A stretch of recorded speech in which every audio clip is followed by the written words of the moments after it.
Assalamualaikum warahmatullahi wabarakatuh. Alhamdulillahirrahmanirrahim. Pada kesempatan kali ini, saya akan mempresentasikan tentang praktek manasik haji dan umroh yang sudah ditugaskan oleh Pak dosen. Terima kasih. Baik, selanjutnya kita laksanakan praktek manasik haji.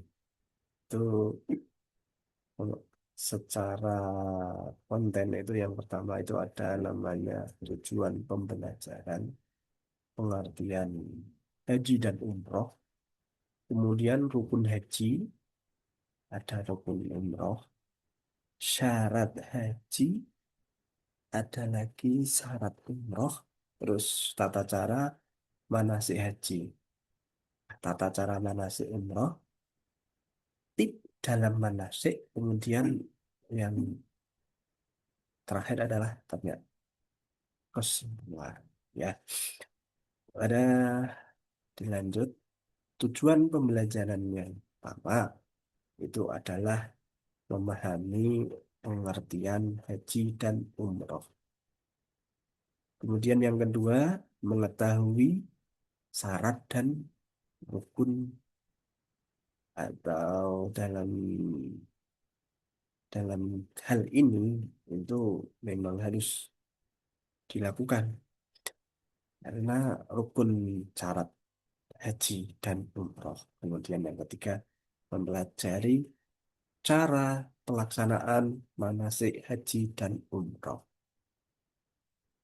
Pengertian haji dan umroh itu sebagai berikut ya. Yang pertama adalah haji dulu. Haji itu ibadah yang dilaksanakan pada bulan Dzulhijjah dengan rukun tertentu. Kemudian umroh itu ibadah yang dapat dilakukan kapan saja, memiliki rukun yang lebih sedikit daripada haji tentunya. Kemudian rukun haji itu yang pertama adalah niat, yang kedua adalah tawaf, yang ketiga itu sa'i, yang keempat wukuf di Arafah, terus mabit di Musdalifah dan Mina, yang keenam adalah letak jumrah, yang ketujuh adalah tahallul. Nah, selanjutnya rukun umroh. Rukun umroh itu yang pertama adalah niat, yang kedua adalah tawaf, kemudian sa'i, kemudian tahallul. Syarat haji itu syaratnya orang Islam. Pertama, kedua sudah balik, ketiga sudah berakal, empat mampu secara fisik dan finansial, secara keuangan tentunya ya. Kemudian yang kelima adalah menemukan jalan yang aman. Terus syarat umroh itu hampir sama dengan syarat haji. Yang pertama Islam, balik, berakal, mampu secara fisik dan finansial juga. Lebih sedikit syarat umroh tinimbang daripada ibadah haji. Terus tata cara manasik haji ya. Yang pertama adalah niat haji. Itu mengucapkan niat di makot tempat. Ada istilahnya nanti di sana. Kemudian yang kedua mengelilingi Ka'bah sebanyak 7 kali. Tawaf nih bahasanya ya. Kemudian ada namanya sa'i, berjalan antara Bukit Sofa dan Marwah.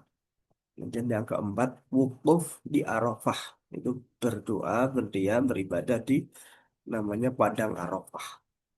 Selanjutnya ada namanya mabit di Musdalifah dan Mina. Artinya kalau dalam bahasa Indonesia itu menginap di tempat yang sudah ditentukan. Selanjutnya adalah melempar jumrah, melempar batu 3 jumrah.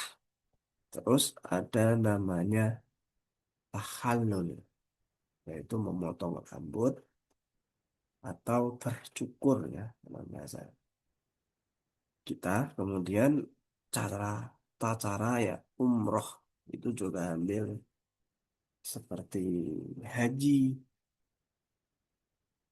Yang pertama tetap mengucapkan niat di miqat. Kemudian tawaf, yaitu mengelilingi Ka'bah sebanyak 7 kali. Kemudian sa'i, berjalan antara Bukit Sofa dan Marwah. Nah, di yang selanjutnya itu tahallul juga, memotong rambut, cukur ya dalam bahasa sini. Kemudian tik dalam manasik. Ya, ini ada tik, mungkin akan lebih nyaman, lebih menyenangkan kita melaksanakan tip ini sebelum kita menjalankan ibadah haji dan umroh. Tip yang pertama adalah persiapan fisik dan mental. Ini benar-benar dipersiapkan fisik dan mentalnya. Kemudian yang selanjutnya yang kedua adalah mempelajari doa-doa yang penting karena di sana itu tempatnya tempat sangat istimewa. Kenapa istimewa? Kapanpun waktunya kita berdoa di tempat haji dan umroh, tentunya Mekah dan Madinah, itu waktunya diijabah semua.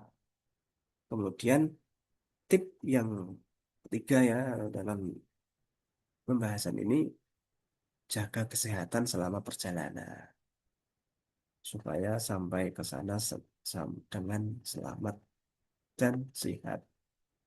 Nah, kesimpulan dari awal tadi adalah ringkasannya atau kesimpulannya sebagai berikut.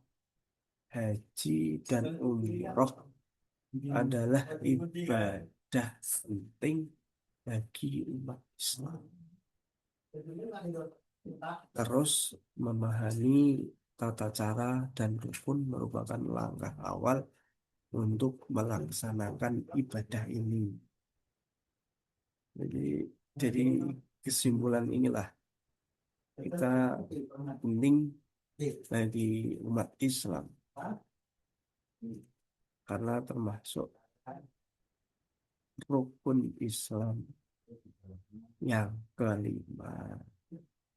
Saya kira sekian dari saya tentang pemaparan haji, ibadah haji dan umrah. Tentunya banyak kekurangan dalam saya menjelaskan. Mohon maaf yang sebesar-besarnya. Saya akhiri billahi taufik wal hidayah. Akhirul kalam. Assalamualaikum warahmatullahi wabarakatuh. Terima kasih.